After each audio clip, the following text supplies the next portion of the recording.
So during the fit training, when they installed this mistake that you see here was actually done intentionally so that I'd be able to show you exactly that example. Now what I'd like to show you is from here to here, we're going to be doing our destructive sample. As John was explaining earlier, we'll want to do about 12 inches.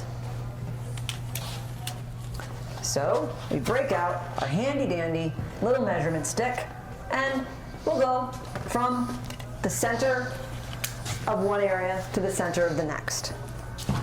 We want to pay very careful attention to making sure that we're cutting our sample close to the edge because we want to make sure that we've got the proper measurement all along here. If we were to rip the installation, then we may accidentally alter the measurement, the thickness of the material, if it were to get stretched out.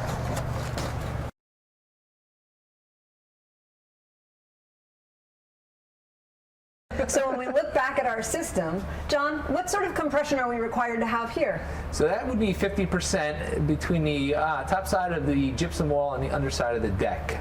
And if you look here, it actually is already compressing here. But the reason that it's so important that you have this compression, that has a lot to do with the movement requirements that this fire stop system will allow. One of the things I love about this system is you guys use these flute fillers. And the flute fillers are a fabulous way to expedite the installation, get the proper compression inside the flutes, because without a product like this, it's really difficult. And then the strips of mineral wool that are used here come prefabricated as well. Again, those will definitely be an asset when you're trying to expedite your installation. So we've taken our sample that's 12 inches wide, and next up we need to measure it. So the IFC recommended guidelines for the inspection of fire-resistant rated joints suggests that of this 12-inch sample, we conduct 8 different assessments to make sure that we have the proper sealant depth. So as we said before, the requirement when it's wet is 1/8 of an inch.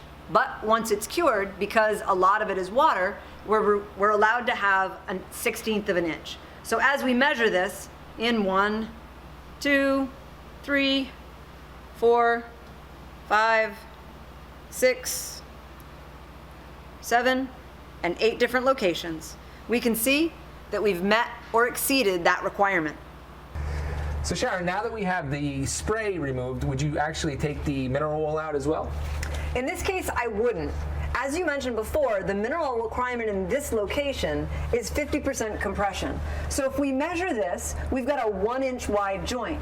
And then you can see the mineral wool spreads out here, and it's about 1 inch and, well, it's just shy of 2 inches. Now, you may think that just shy of 2 inches means that we don't have the adequate mineral wool compression, but you have to keep in mind that mineral wool is not going to be resilient. It's not going to come back to its full pre-compressed size, especially considering how long this has been installed. Another thing that you want to be careful of is some fire stop systems limit the number of seams you can have, meaning that this entire length is going to have to be a certain dimension.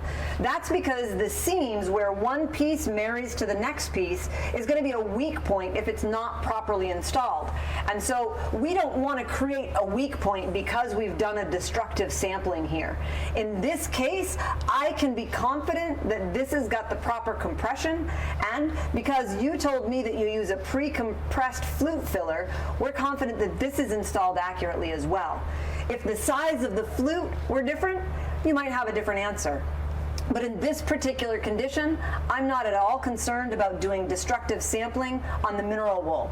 Now, one other concern that you may have is, if this is a 2-hour fire-rated wall, did they get enough mineral wool in here? And if you push on here and there's no ability for the mineral wool to recess back into the wall, again, I'm confident that the installation is done properly without having to do any destructive sampling and risk making a weak point in our fire stop installation.